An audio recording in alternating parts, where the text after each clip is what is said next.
नमस्कार नाशिककर। आज श्रावण सोमवार सोमवती अमावस्या गोदामाई आलेली आहे खंडोबा महाराजांच्या भेटीला। आज आपण पाहतोय गोदामाईचा प्रभाव सुरू आहे आणि आज श्रावणातला शेवटचा दिवस आणि आजचं महत्त्व इतकं छान आहे। आज पिठोरी अमावस्या मातृदिन, आज सोमवती अमावस्या सोमवार आणि श्रावण सुरू झाला तेव्हाही सोमवार पहिला सोमवार आणि श्रावणाचा समारोप होत आहे तेव्हाही श्रावण सोमवार येतोय। आज कपालेश्वरला पहाटे 4 वाजेपर्यंत भाविक दर्शन घेतील इतकी गर्दी असे कपालेश्वराचं महात्म्य। आणि आज सोमवती अमावस्याला आज जेजुरीला अथंग पालखी सुरू असते आणि येळकोट जय मल्हार सुरू असतं।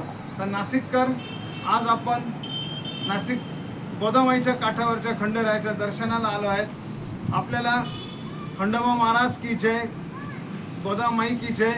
श्रावण सुरू कसा झाला आणि सुरू होता संपला कसं हे कळलं सुद्धा नाही। आता श्रावण गणपतीचे वेध घेऊन आलेले आहेत, ढोल ताशा सर्वत्र गाजत आहेत आणि गणपतींचं आगमन झालेलं आहे। आपणास जशा श्रावणाच्या शुभेच्छा दिल्या तसं येणाऱ्या गणपतीच्याही भाद्रपद महिन्याच्या मंगलमूर्तीच्या शुभेच्छा। खंडेराव महाराज की जय, जय गोदामाई, जय त्र्यंबकराज।